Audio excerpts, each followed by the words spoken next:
Hello दोस्तों, स्वागत है आप सभी का एक बार फिर से आपके अपने चैनल एडुटेनमेंट पर। आई होप आप सभी लोग स्वस्थ होंगे। तो दोस्तों, आज से आप लोगों के फेज 13 के एग्ज़ाम स्टार्ट हुए हैं, या यूं कह लीजिए कि एसएससी के जो था पहला एग्ज़ाम आप लोगों का कराया गया है नए वेंडर के साथ। अब क्या क्या चीज़ें चली हैं, सब चीज़ें हम लोग डिटेल में डिस्कस करेंगे। इसमें कुछ एग्ज़ाम्स के जो शेड्यूल हैं उनको रीशेड्यूल की डेट अभी तक जारी नहीं करी गई है, बस उनको पोस्टपोन कर दिया गया है। अब सारी चीज़ें हम लोग डिटेल में डिस्कस करेंगे। साथ ही दोस्तों, लेवल एक तरीके से एप्रिसिएशन का वर्क किया है एसएससी ने।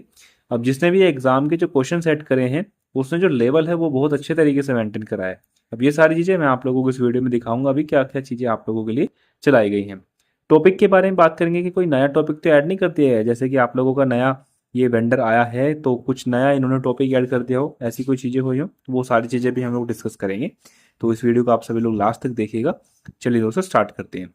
देखो, एक नोटिस आप लोगों का अभी 7 बजे के आसपास आया था, कैंसिलेशन नोटिस से संबंधित था। इसमें पवन गंगा जो दिल्ली के अंदर एक सेंटर है, इसमें सेंटर 1 और सेंटर 2, इसमें दो आप लोगों के सेंटर हैं, मतलब गेट कह लीजिए एक तरीके से, सेंटर 1 एंड सेंटर 2। तो इसमें आप लोगों की जो फर्स्ट शिफ्ट है सेंटर 1 की, उसको छोड़ के 1 अगस्त तक जितने भी शिफ्ट है, पवन गंगा सेंटर 1 हो चाहे या पवन गंगा सेंटर नंबर 2 हो, तो वो सारी जो है कैंसिल कर दी गई हैं ड्यू टू एडमिनिस्ट्रेटिव रीजन। अब इससे पहले भी एक नोटिस आया था जिसमें बस इतना मेंशन था कि 24 जुलाई की जो शिफ्ट 1 है उसको कैंसिल कर दिया गया है, लेकिन वहां पर मेंशन था कि कुछ टेक्निकल इशू की वजह से उसको रद्द कर दिया गया था। लेकिन अब यहाँ पर एक भारी भरकम शब्द यहाँ पर मेंशन है, एडमिनिस्ट्रेटिव रीजन। तो एडमिनिस्ट्रेटिव रीजन लिखा होने का मतलब ये है कि कोई टेक्निकल इशू तो होगा, हो सकता है कि हो, लेकिन उससे भी कुछ बड़ी चीजें सामने निकल के जरूर आई होंगी जो अभी पब्लिकली नहीं। ठीक है, क्योंकि टेक्निकल इशू हुआ था तो वो 1-2 दिन के अंदर रिजोल्व हो जाता है, क्योंकि इससे पहले जो नोटिस आप लोगों को आया था वो 26 जुलाई तक रद्द करने की बात करी गई थी, लेकिन अभी पूरा शेड्यूल एक तरीके से रद्द कर दिया 24 से 1 अगस्त तक का। ठीक है, अब यहाँ पर कुछ बड़ी चीजें एसएससी को शायद देखने को मिली हो, या जो भी चीजें हैं वो तो आप लोगों को जब रिशेड्यूल होगा तभी पता चलेगी। यदि ये सेंटर चेंज हो जाता है तो वाकई में कुछ चीजें वहां पर हुई होंगी। यदि सेम सेंटर पे आप लोगों के ये बचे हुए एग्जाम करा लिए जाते तो सारी चीजें सही होंगी, टेक्निकल इशू ही हो सकता है। ठीक है, तो दो तरह की चीजें पवन गंगा के साथ चल सकती हैं। ठीक है जी।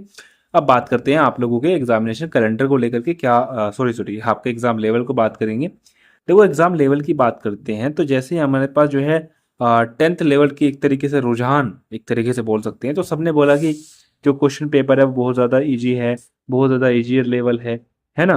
तो अब जो है धीरे धीरे एग्जाम को जो है मेंटेन करा गया था। 10th लेवल से ज़्यादा लेवल 12th लेवल पे देखने को मिला, 12th लेवल से ज़्यादा लेवल ग्रेजुएट लेवल को देखने को मिला। मतलब ऐसा बच्चों को फील हो रहा था कि हाँ भाई, वो ग्रेजुएट लेवल का एग्जाम दे रहे हैं, वो 12th लेवल का एग्जाम दे रहे हैं, वो 10th लेवल का एग्जाम दे रहे हैं। लेकिन जिसने भी एग्जाम कंडक्ट करा है शायद उनको नहीं पता है कि इस 10th लेवल के एग्जामिनेशन में एक ग्रेजुएट वाला बच्चा भी बैठ रहा है। ठीक है, तो इसलिए 10th लेवल की कट ऑफ पर इतना इम्पैक्ट नहीं पड़ेगा जितना इम्पैक्ट आप लोगों का ग्रेजुएट लेवल की कट ऑफ पर देखने को मिलेगा। मैं भी देख रहा था, 2-4 वीडियोस मैंने भी देखी थी, तो उसमें मेंशन था कि मतलब बच्चे बता रहे थे कि 180 प्लस कट ऑफ जाएगा। 10th लेवल का एग्जाम दे के आए थे ना वो, तो उनको लग रहा था कि इतनी कट ऑफ जाएगी, लेकिन अब जो है लेवल को मेंटेन करा गया है। बात करेंगे सेपरेटली, अगर मैं बताऊं आप लोगों को, तो जो आप लोगों का 10th लेवल का एग्जाम है वो आप लोगों का इजियर साइड ही रहेगा, मॉडरेट भी नहीं बोलेंगे, इजियर साइड ही रहेगा। वही हम 12th लेवल की बात करते हैं तो ये आप लोगों का इजी टू मॉडरेट की तरफ जाएगा। वही हम ग्रेजुएट की बात करते हैं तो मॉडरेट टू डिफिकल्ट साइड आप लोगों का थोड़ा सा रहेगा। ठीक है, अब बात करते हैं कि कोई नया टॉपिक तो इसके अंदर ऐड नहीं करा गया है। देखो, नया टॉपिक तो हम इसको नहीं बोलेंगे, बस ये है कि ये टॉपिक जो है टीसीएस ने ट्रेंड में रखा नहीं। ठीक है, कुछ इस टाइप के क्वेश्चंस उन टॉपिक से आए थे, मतलब सिलेबस में तो आप लोगों के मेंशन थे लेकिन टीचर्स उनसे कम क्वेश्चन पूछता था। लेकिन ये जो भी नया वेंडर है, इन्होंने इसमें से क्वेश्चन पूछे हैं। टॉपिक की बात करूं तो ये आप लोगों के दो टॉपिक हैं जो भी ग्रेजुएट लेवल में देखने को मिलेगा। 12th लेवल में ऐसा कोई टॉपिक हमें नहीं पता चला है। इसमें आप लोगों के स्टैटिस्टिक्स से आप लोगों के क्वेश्चन आया था, एक आप लोगों को प्रोबेबिलिटी से भी आप लोगों के क्वेश्चन आए थे। स्टैटिस्टिक्स में आप लोगों के जो वेरिएंस निकालने के जो फॉर्मूलेज होते हैं उनसे आप लोगों के क्वेश्चन पूछे गए थे, तो उन पर थोड़ा सा आप लोग ध्यान दीजिएगा। तो ये मैंने आप लोगों को टॉपिक बता दिया, ओवरऑल मैंने आप लोगों को एग्जाम का लेवल ही बता दिया है। अब ऐसा ही कुछ इस तरह का आप लोगों का एसएससी का पहला दिन रहा है। अब देखते हैं अगले दिनों में क्या क्या चीज़ें सामने निकल के आती हैं। सेम चीज़ें रिपीट होती है, क्योंकि एक सेंटर तो आप लोगों का पवन गंगा मेंशन करा गया है, एक आप लोगों का हुबली के अंदर एक सेंटर है।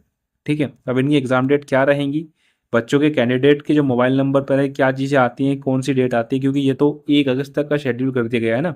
अब इससे आगे वाले जो आप लोगों के स्टेनो का एग्जाम है वो तो अफेक्ट नहीं होगा, सीजीएल का एग्जाम आ रहा है वो तो अफेक्ट नहीं होगा। तो ये सारी चीज़ें देखने लायक रहेंगी। तो बस दोस्तों फिलहाल के लिए इतना ही। आई होप वीडियो आप लोगों को पसंद आई होगी, तो उसको ज़्यादा से ज़्यादा शेयर कीजिएगा और चैनल पर हैं तो प्लीज़ सब्सक्राइब करके ज़रूर जाइएगा। चलिए जी, धन्यवाद।